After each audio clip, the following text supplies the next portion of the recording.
Dana White is not concerning himself with the lack of movement on the highly anticipated clash between Conor McGregor and Iron Michael Chandler.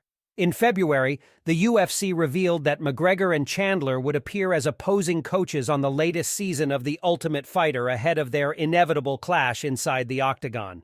Fast forward 4 months later, fans have glimpsed the first episode of TUF featuring the two former world champions, but there have been zero updates regarding when the two men will actually strap on the 4-ounce gloves themselves. Speaking to members of the media following Saturday's UFC Vegas 74 event at the Apex, White spoke of the difficulties in trying to put fights together week after week.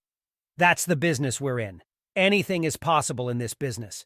We were just talking about PFL and what happened to those guys. Anything is possible," White said during the post-fight press conference.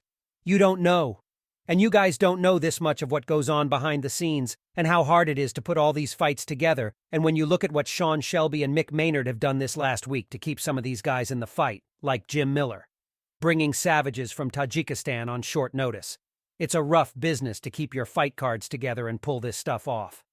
Speaking about Conor McGregor specifically, White confirmed that the Irishman has seemingly had his desire to fight reignited in conjunction with the first episode of 2F31 airing, but admits that dragging a fighter with an unlimited supply of cash back into the Octagon is a very tough task. First of all, Conor called me the other day and loved the first episode of The Ultimate Fighter, and saying how happy he was that he was a part of it. And I think being here in the environment and everything else, he felt it again and felt like he wants to get back and fight, White continued. "One thing you have to understand is, this kid has so much money. It's like Khabib now.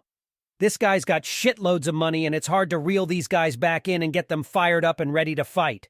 As far as his concerns about never being able to reel Conor McGregor back into the Octagon, the UFC president made it clear that he has no concerns, noting that this is simply the nature of the beast. Fighters come and go, and that is not exclusive to mixed martial arts. Every sport sees athletes come in, make millions of dollars, and then retire.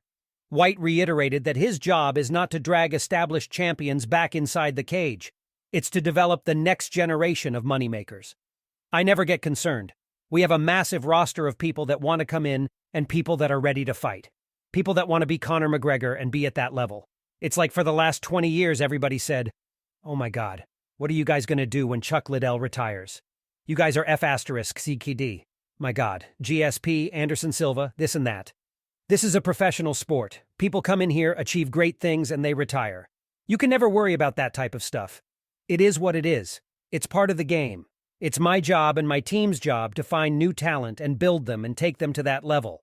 Conor McGregor recently confirmed that he had submitted paperwork announcing his re-entry into the USADA testing pool for a required 6 months of screening.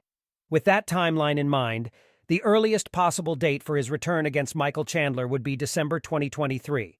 Whether or not that happens remains to be seen.